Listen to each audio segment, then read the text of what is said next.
2주 전 우리가 마태복음 18장을 나누면서 하나님 나라에서 누가 가장 큰 사람인가에 대해서 함께 나눴습니다.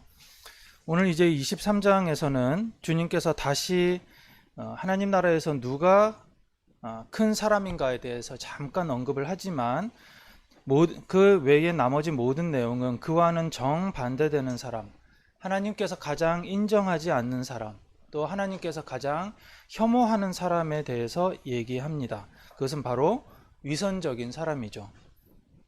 위선에 대해서는 우리가 누가복음을 나눌 때 잠깐 말씀을 드린 적이 있지만, 위선 말 그대로의 뜻은 착한 척 한다 라고 하는 뜻인데, 실제적인 그 의미 속에서는 가면을 쓰고 있다, 연극을 한다, 위장을 했다, 이런 의미들이 훨씬 강하게 있는 것이죠.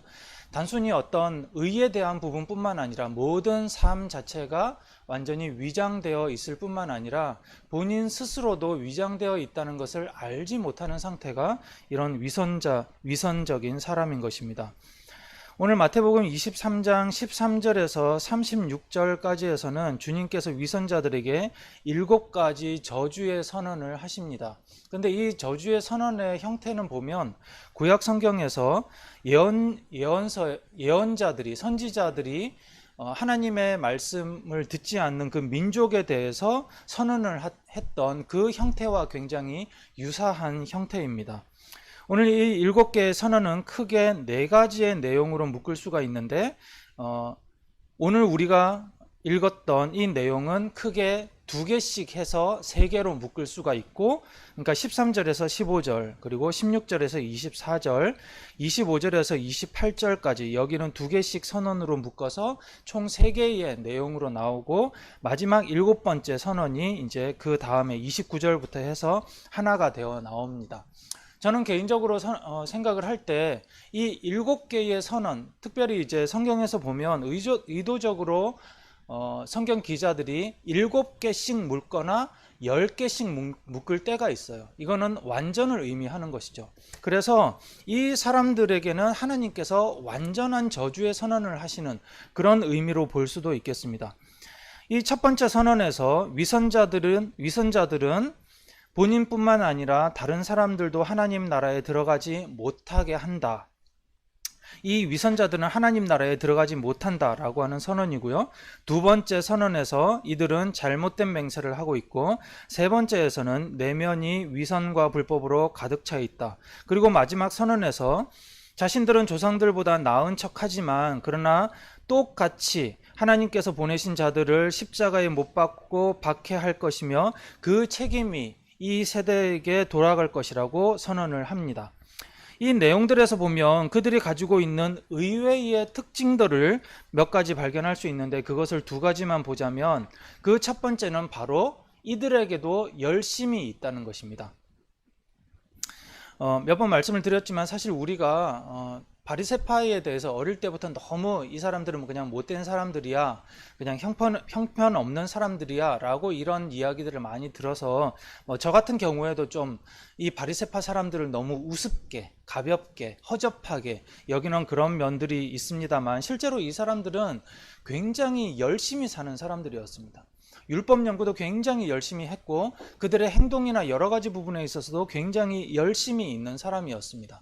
그런데 오늘 의외의 면 중에 하나가 무엇인가 하면 15절에서 보시면 이 사람들이 개종자 한 사람을 만들려고 바다와 육지를 두루 다닌다고 말씀을 하십니다. 그러니까 여기서 개종자는 이방인들 중에서 유대교에 관심이 있는 사람들을 말합니다. 그러니까 이제 유대인들이 어디를 가든 예루살렘 안에도 회당이 있었는데, 이 이스라엘 지역 안에도 여러 군데의 회당이 있었는데, 이 이방 지역에서도, 다른 나라 지역에서도 보면 이 회당에서 유대인들이 모여서 율법을 같이 나눌 때 그곳에 보면 이방인들이 같이 와서 예배를 드리고 아니면 그들의 가르침을 배우는 그런 경우들이 상당히 많이 있었습니다. 근데 이게 참 의아한 게, 경건한 유대인들 같은 경우에는 굉장히 예민하게 살았었어요. 이방인과 식사하는 것은 부정한 것이라고 생각을 했을 뿐만 아니라 같은 공간 안에 있는 것조차도 꺼리는 사람들이 굉장히 많았었습니다. 굉장히 조심을 했던 것이죠. 그런데 이들이 유대교와 야훼에 대한 관심이 있다는 것을 발견하기만 하면 그들에게 율법을 가르치고 개종시키기 위해서 굉장히 노력을 했던 것이죠. 굉장히 열심히 있게 했던 것이죠. 23절에서도 보시면 하나님을 향한 그들의 열심을 볼 수 있습니다. 그들은 온전한 11조를 하기 위해서 식량의 11조, 사실 이제 성경의 11조라고 하는 것은 우리가 지금 현재 하고 있는 11조와는 형태적으로 조금 다릅니다. 사실 이스라엘 사람들이 온전한 11조를 한다고 하면 10분의 1을 드리는 것이 아니라 한 2년, 3년에 걸쳐서 10분의 3, 10분의 4를 드리게 되는 그런 경우들도 상당히 많이 있습니다. 그런데 이제 그리고 사실은 우리와 동일하지 않은 것은 성경에 나와 있는 그 11조에서는 돈을 드린 적은 없습니다. 이 11조의 거의 모든 목적은 가난한 사람들과 함께 나누거나 아니면 토지가 없는 레위 지파들에게 주기 위한 이런 부분들의 의미가 컸었고, 그들에게 있어서 돈이 있다고 하더라도 돈을 드린 적은 없었기 때문에 현대적으로 해석하는 부분들은 조금 몇 가지 단계를 걸쳐야 되는데, 어떻든 이들이 온전한 11조를 하려고 한다는 것은 대부분 식량의 11조였습니다. 그런데 여기서는 굳이 하지 않아도 되는 향신료의 11조까지 이들이 하려고 애를 쓰는 것이죠. 그러니까 정말로 열심히 특심히 했던 것입니다. 본문의 이런 내용 외에도 성경 전반적으로 보면 이들이 기도를 굉장히 열심히 하는 모습, 또 구제를 열심히 하는 모습, 금식까지도 한다는 이런 내용들을 쉽게 찾아볼 수가 있었습니다. 그런데 이런 이들의 열심이 위험한 이유는 이들이 열심히 하는 것을 통해서 결국 무엇을 드러내고자 하는 것이냐, 나는 받기에 당연하다라고 하는 그 이유들을 만들어내는 것이죠. 다른 말로 표현을 하자면 다른 모든 사람들 앞에서 당당할 뿐만 아니라 하나님 앞에서도 당당할 만큼 자신의 의를 내세운다는 것입니다. 그래서 많은 사람들이 예수님 앞에 나와서 율법에 대해서는 질문을 할 때 보면 그들의 근저에 깔려 있는 것이 무엇인가 하면, 나는 어릴 때부터 이거 다 지켜왔습니다. 나는 구원을 받기에 당연하지 않습니까? 선생님 보시기에 어떻습니까? 이것을 묻는다는 것이죠. 그리고 이런 열심을 내게 되는 이유는 아이러니하게도 그들의 무지함에서 비롯한다라는 것입니다. 오늘 13절부터 보시면 그들은 그렇게 전도하고 야훼를 전했음에도 불구하고 자신들이 하나님의 나라에 들어가지 못했을 뿐만 아니라 지금 현재 하나님의 나라의 백성이라고 당연히 생각하는데, 그러나 사실은 지금 현재 하나님 나라에 들어가지 못한 상태인 것이에요. 뿐만 아니라 자신들이 전도한 사람마저 하나님 나라에 들어가지 못하게 하고 있고, 심지어는 몇 배나 더 악하게 만들고 있다는 것을 그들이 알지 못하고 있는 것입니다. 23절에서도 보시면 자신들이 정의와 자비와 신의와 같은 율법의 더 중요한 요소들을 소홀히 하고 있다는 것을 전혀 알지 못했습니다. 마태복음 25장에서는 주님께서 비유로 이런 상황에 대해서 자세하게 설명을 하십니다. 마지막 때에 인자가 모든 민족을 불러 모아서 최후의 심판을 하실 때 한쪽에는 의인들을 나누고 한쪽에는 악인들을 나눕니다. 그런데 의인과 악인의 공통점이 한 가지 있는데, 그것이 무엇인가 하면 왜 자신이 이 그룹에 속했는지 모른다는 것이에요. 의인들은 제가 의인이 되어서 참 감사하지만 제가 사실은 왜 의인이 됐는지 잘 모르겠습니다, 이 이야기를 하고 있고, 악인 역시도 마찬가지입니다. 왜 제가 악인 취급을 받아야 되는 것이죠? 이 이야기를 하고 있는 것이죠. 악인들은 주님 앞에 항변합니다. 주님께서 우리가 주님을 돌아보지 않았다라고 이야기를 하는데, 주님, 우리가 언제 주님께서 굶주린 것이나 목마르신 것이나 나그네 되신 것이나 헐벗으신 것이나 병드신 것이나 감옥에 갇히신 것을 보고도 돌보아 드리지 않았다는 것입니까? 우리만큼 주님 앞에서 주님에 대해서 더 신경 쓰고 열심히 있는 사람이 어디에 있습니까? 이렇게 항변하고 있는 것이죠. 거꾸로 이야기하자면 자기들은 그렇게 열심히 했기 때문에 주님의 뜻에 대해서 전혀 모른다라는 것입니다. 하나님께만 잘하면 좋은 신앙이라고 착각하는 그들은 하나님의 뜻에 대해서도 모르고 하나님 나라에 대해서도 모르고 율법에 대해서도 모르고 그리고 자신에 대해서도 무지한 사람들이었습니다. 그들의 무지함은 실제로는 자신들의 태도 때문이었습니다. 태도에서 잘 나타나는데 예수님께서 십자가에 달리시기 전 붙잡히셨을 때 요한복음 7장 50절에 보시면 니고데모가 산헤드린 공의회 안에서 이렇게 질책합니다. 율법에도 그 사람 말을 들어보거나 한 일을 알아본 후에 심판해야 된다고 했는데 왜 그러지도 않고 이 사람을 심판하느냐고 따져 묻는 장면이 나옵니다. 그런데 그들의 그런 태도는 율법서 전체의 대부분에서 충분히 발견할 수가 있습니다. 예수님께서 이야기할 때에 열린 마음으로 사실은 그 바리새파 사람들 중에서도 니고데모를 비롯한 몇몇의 사람들은 이런 진솔한 태도 때문에 예수님의 제자가 되었다는 것을 충분히 알 수가 있는데, 그런데 소수의 사람들을 제외한 나머지 모든 사람들은 예수님의 그런 말을 들었을 때 먼저 기분이 나쁘고 감정이 상하고 자신이 가지고 있는 것이 깨졌을 때에 열받아서 화가 나서 돌아가서 예수님을 어떻게 하면 고소할까, 이런 부분들을 찾는 사람들이었죠. 결국 이들은 진리를 받아들일 준비를 하지 않고 있는 것입니다. 자기가 가지고 있는 그것만 내세우고 고집을 피우는 사람인 것이죠. 세상에서 가장 위험한 사람은 책을 한 권만 읽은 사람이라고 하는 그런 말을 합니다. 스스로 진리를 찾아가려고 하지 않고 알아가려고 하지 않으면 결국 다른 사람들의 말을 조합한 자신의 고집에 끌려갈 수밖에 없는 것인데, 그것은 결국 그 사람이 유식하고 똑똑하고 진리에 대해서 열려 있는 것이 아니라 무지함 그 자체밖에 될 수 없는 것이죠.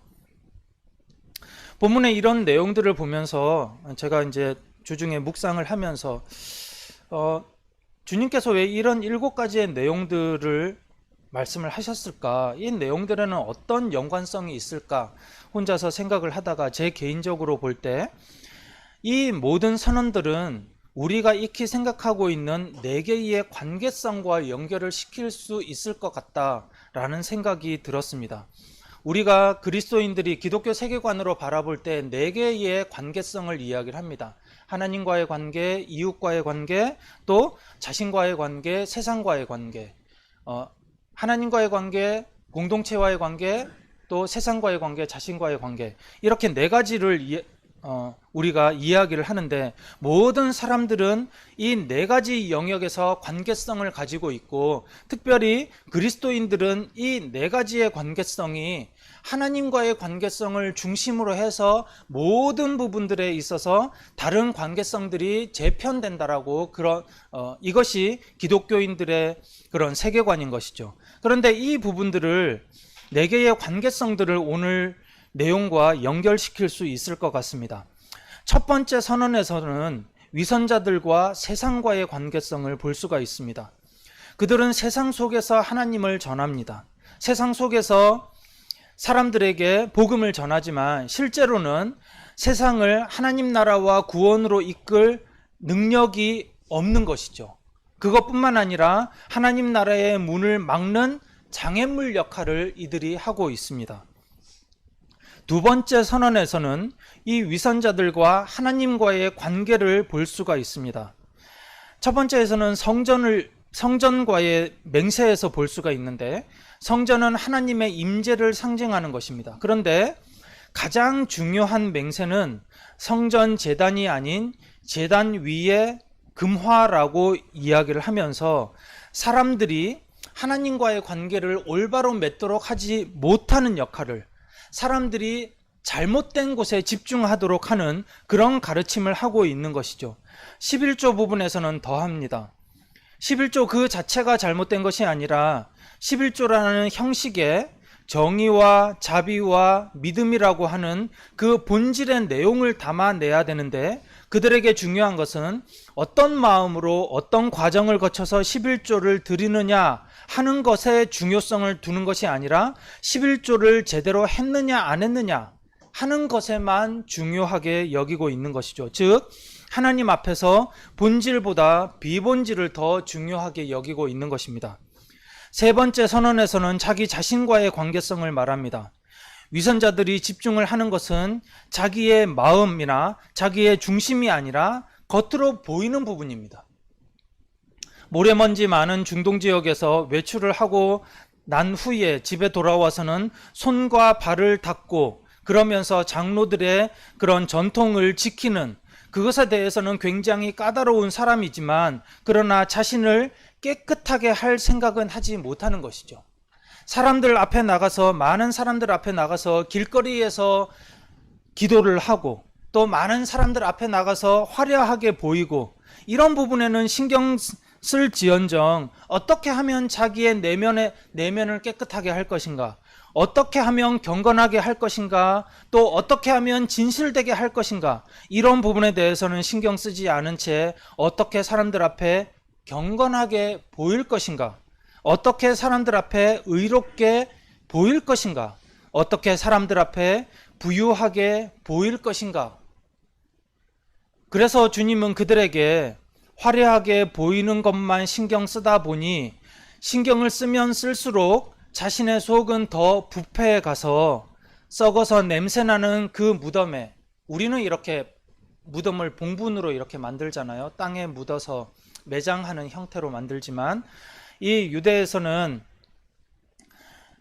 건물 형태로 만들어서 이 여기에다가 겉에다가 하얗게 회벽을 칠합니다. 드나들 수 있도록 하는 것이죠.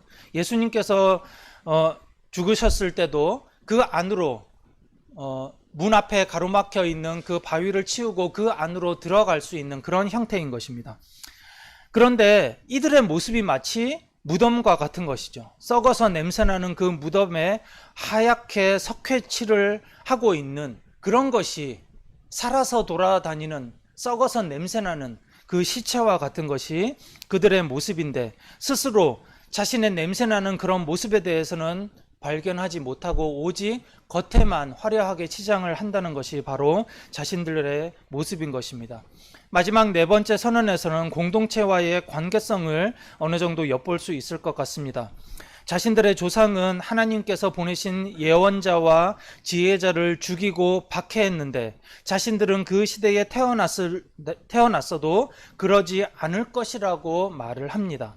하지만 주님은 그 자신들이야말로, 그들이야말로 하나님의 아들을 박해하고 죽이는 조상들보다 더한 사람이라고 이야기를 하고 있는 것이죠.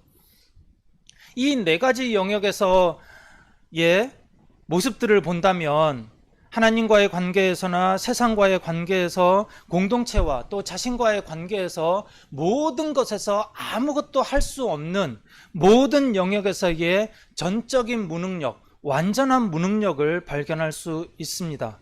이 땅에 하나님의 백성으로 살아가면서 맺고 있는 모든 관계성이 실제로는 하나님의 백성이 되지 못했을 뿐만 아니라 자신이 생각하고 있는 그런 모든 것들이 완전히 다 왜곡되어 있는 것이죠. 주님의 이 선언들을 들었을 때 율법 학자들과 바리새파의 지도자들, 그들에게는 굉장한 충격이었으리라 생각이 됐습니다. 세상의 다른 어떤 민족이 하나님 나라에 못 들어간다고 하더라도 선택받은 자신들은, 의로운 자신들은 당연히 들어갈 것이라고 믿고 있었고, 그 믿음에 대해서는 한치 의심을 한 적이 없었는데, 태어나면서부터 할례를 받고 안식일을 지키고 목에 칼이 와도 그 율법들을 지키기 위해서 애써왔고, 율법뿐만 아니라 전통과 규율까지 지키고 사람들을 가르치고 구제해 왔는데, 그 모든 시간이, 그리고 자신의 모든 지식과 노력이 가치 없다는 말이 되었으니 주님 이 선언들 앞에서 자신의 모든 것이 다 부정되는 느낌이었을 것입니다. 주님의 날선 이 저주의 선언을 묵상을 하면서 저 역시도 두려움을 느꼈습니다. 어쩌면 저의 열심이 바리새파의 열심보다도 덜 한 것임에 틀림이 없을 것 같고, 어쩌면 저 역시도 이런 부분들에 있어서 과연 내가 온전한 믿음을 가지고 있는 것인가, 이런 부분들을 돌아보게 됩니다. 사실 우리는 우리 자신이 열심히 할 때 우리 스스로가 안심하는 경향들이 있습니다. 많은 이제 청년들을 만났을 때 청년들이 질문을 하면서 이렇게 걱정하면서 오는 경우들이 있습니다. 근데 대부분의 경우들을 보면 어떤 부분에서 걱정을 하냐면, 요즘 제가 주님 앞에서 잘못 살아가고 있는 것 같아요 라고 하는 그런 고민이죠. 그런데 그 기준이 다 보면, 요즘 바빠서 제대로 묵상 못했어요, 요즘 바빠서 제대로 예배 못 나왔어요, 모두 기준이 어디에 있냐면 자기의 종교적인 활동에 있는 것이죠. 자기 자신에게 물론 그런 부분들이 중요한 것이기는 하지만, 우리가 하나님과 우리와의 관계는 전혀 흔들림 없다는 부분에 대한 그 본질적인 부분이 흔들리기 때문에 계속적으로 비본질적인 부분으로 자기 자신을 평가를 하고 있는 것이죠. 설령 하나님의 뜻에 맞는 기도가 맞지 않는 기도를 하면서도 열심히 간절히 기도하면, 기도한다라고 하는 그 행위 자체 때문에 나는 기도하고 있어, 하나님께서 나의 열심을 보시고 기도를 들어주실 거야 라고 생각하는 그런 안심의 모습들, 이런 부분들이 우리 가운데 있는 경향성인 것 같습니다. 본질과 비본질이 모두 중요하지만, 그러나 가장 먼저 이루어져야 되는 것이, 가장 먼저 신경 써야 되는 것이 본질입니다. 매주 예배를 드린다고 하더라도 왜 우리가 예배를 드려야 되는지, 매일 묵상을 하고 매일 기도를 하더라도 왜 우리가 묵상하고 기도해야 되는지, 매일 반복하는 일을 하고 직장을 다니고 공부를 한다고 하더라도 내 삶에, 내 인생에 왜 이 일을 해야 되고 왜 공부를 해야 되는지, 매일 마주하는 우리의 자신의 삶에 대해서도 왜 내가 이런 삶을 살아가야 되는지, 왜 해야 되는지, 어떻게 해야 되는지, 그것의 본질이 무엇인지 언젠가 마주하고 그 앞에서 대면하면서 생각하고 정리하지 않으면, 결국 우리는 많은 사람들이 흘러가는 대로 흘러가서 결국 비본질이 본질 위에 있는 상황까지도 올 수가 있다라는 것이죠. 우리 그리스도인들은 더욱 그러해야 합니다. 세상의 거센 흐름 가운데서 우리가 아무 생각 없이 살아가다 보면, 우리가 정말 각박하고 먹고 살기 힘들어서 바쁘게 시간 속에서 흘러가다 보면, 결국에는 어느새 성경적인 그 가르침에서 멀리 떨어져 있는 우리 자신을 발견할 수도 있다는 것입니다. 그래서 우리는 끊임없이 본질에 대해서 점검해야 되고, 다른 사람이 가르쳐주는 본질이 아니라 우리 스스로가 본질을 점검할 수 있는 능력들을 갖추어야 되는 것이죠. 사랑하는 가족 여러분, 저와 우리 모두는 그렇게 다 바쁘게 살아가고 있는 것 같습니다. 예전엔 농경문화 시대에는 우리 장로님처럼 이제 은퇴를 하시면 조금 더 안락하고 조금 더 편안한 여유로운 시간을 가질 수 있어야 됐지만, 이제는 경제적인 부분이나 시간적인 부분이나 모두가 다 바쁘게 살아가는 것 같습니다. 초등학교 들어가면서부터 노년에 이르기까지 바쁘지 않고 여유로운 그런 삶을 살아가는 사람은 참 찾아보기 힘든 것 같습니다. 이럴수록 우리가 더 본질에 대해서 고민을 해야 될 것 같습니다. 우리 사랑하는 우리 가족 모두, 우리의 삶과 우리 교회의 모습이 하나님께서 말씀하신 그 사상의 본질에 천착하고 그 위에 다양성을 세울 수 있음으로 인하여서 위선적이고 위장된 그런 모습이 아니라, 하나님께서 보실 때에도 진실되고 온전한 그런 그리스도인으로서, 하나님의 백성으로서 살아가는 저와 우리 모두가 되시기를 주님의 이름으로 축원합니다.